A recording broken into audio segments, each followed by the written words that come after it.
Long ago, in the heart of Persia, two brothers stood before two very different roads. One road led toward the magnificent palace of the king, where gold, silk, power, and honor awaited. The other led toward the mountains, where there was nothing but stone, sweat, and a crust of dry bread. The elder brother, Farid, chose the palace. The younger, Hamid, chose the mountains. Neither brother knew it yet, but their choices would soon reveal who had truly chosen the better life. Farid entered the king's service, and slowly, his simple clothes disappeared. They were replaced by silk. His empty purse filled with gold.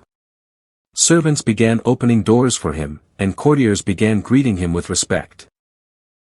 Every day, Farid climbed higher in wealth, higher in power, and higher in the king's favor.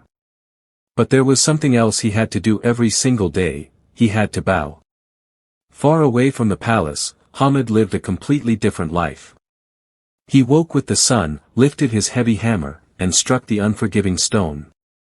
Again and again, until his hands became rough, his clothes became covered in dust, and his back ached. When the day's work was finished, his reward was often nothing more than a simple piece of dry bread. Yet strangely, Hamid never looked unhappy, because although he owned almost nothing, no man owned him. Years passed. Then one afternoon, Farid's royal procession traveled near the mountains, and suddenly he saw a familiar face, his brother, standing beneath the burning sun, covered in dust, hammering a massive stone. Farid stopped.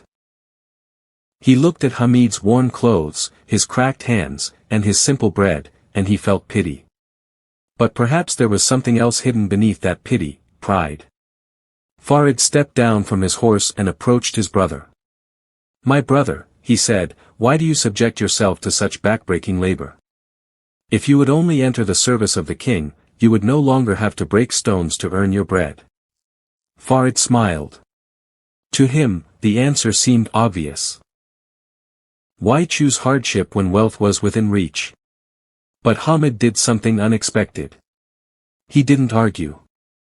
He didn't become angry. He simply put down his hammer. Hamid looked directly into his brother's eyes and softly said, "And if you, my brother, would only learn to break stones and eat your own hard-earned crust of dry bread, you would no longer have to bow down and act as a slave before the king." Farid's smile disappeared.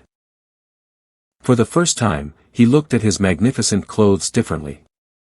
He looked at the gold on his hand, then at his brother's rough hands, and suddenly, the man covered in dust looked freer than the man covered in silk.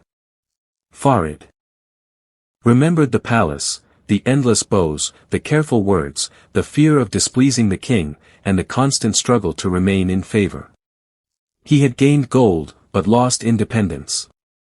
He had gained status, but surrendered his dignity. And Hamid?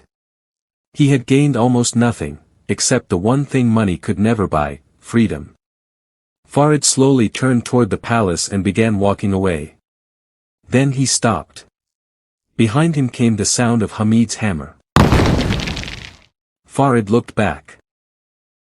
Hamid had already returned to his work. Farid lowered his eyes and continued toward the palace. As the sun disappeared behind the Persian mountains, a wealthy man bowed before his king inside the palace, while outside, a poor man stood beneath the open sky. One possessed gold. The other possessed freedom. And perhaps, that was the true wealth. Because sometimes, the man who owns the least is the man who is truly free. And sometimes, the most expensive chains are the ones made of gold.